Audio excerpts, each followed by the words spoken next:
एक सवाल है, 15 अगस्त को जब तिरंगा आसमान में लहराता है तो हमारी छाती गर्व से चौड़ी हो जाती है। हम कहते हैं भारत माता की जय, वंदे मातरम, जय हिंद। लेकिन अगली सुबह वही तिरंगा अगर सड़क के किनारे पड़ा मिले, किसी नाली में पड़ा मिले, कूड़े के ढेर में पड़ा मिले या किसी बच्चों के पैरों के नीचे कुचला हुआ मिले, तो क्या हमारा देशभक्ति का जज्बा भी उसी के साथ सड़क पर गिर नहीं जाता? सवाल तिरंगा फहराने का नहीं है, सवाल है तिरंगा उतारने के बाद उसकी इज्जत कौन बचाएगा। नमस्कार दोस्तों, 15 अगस्त आने वाला है। हर घर तिरंगा, हर हाथों में तिरंगा, हर गली में तिरंगा। देशभक्ति का माहौल होगा। घर सजेंगे, स्कूल सजेंगे, सरकारी कार्यालय सजेंगे, बाइक गाड़ियां पर तिरंगे की नजर आएंगे। और अच्छी बात है, क्योंकि हमारा तिरंगा सिर्फ कपड़ों का 3 रंग नहीं है। यह हमारे देश की पहचान है। यह उन सपनों का प्रतीक है जिन्हें लेकर हमारे स्वतंत्रता सेनानी फांसी के फंदे तक गए हैं। यह उन जवानों की याद दिलाता है जो सीमा पर खड़े होकर भी सोचते हैं कि हम रहे ना रहें, लेकिन यह तिरंगा झुकना नहीं चाहिए। लेकिन इसी के साथ मेरा एक सवाल है, क्या आपने कभी सोचा है कि तिरंगे का सामान सिर्फ उसे फहराने तक सीमित नहीं है। 15 अगस्त की सुबह तिरंगा फहराया गया, फोटो खिंचवाई गई, वीडियो बनाया गया, सोशल मीडिया पर लगाया गया, गर्व है भारतीय होने पर, वाह।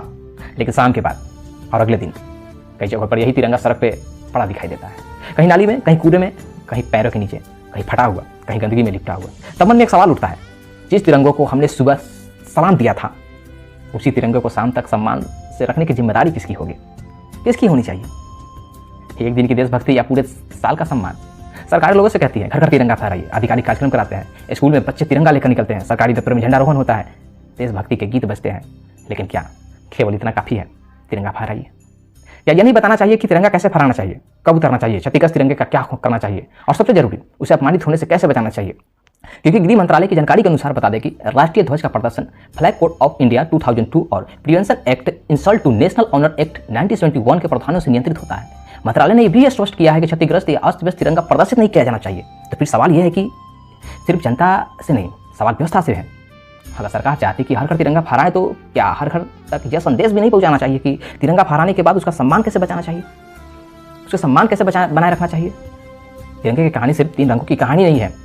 हम अक्सर बच्चों से कहते हैं ना, केसरिया त्याग का प्रतीक है, सफेद शांति का प्रतीक है, हरा समृद्धि का प्रतीक है, और बीच में जो अशोक चक्र है जो निरंतर गति और धर्म के मार्ग की याद दिलाता है।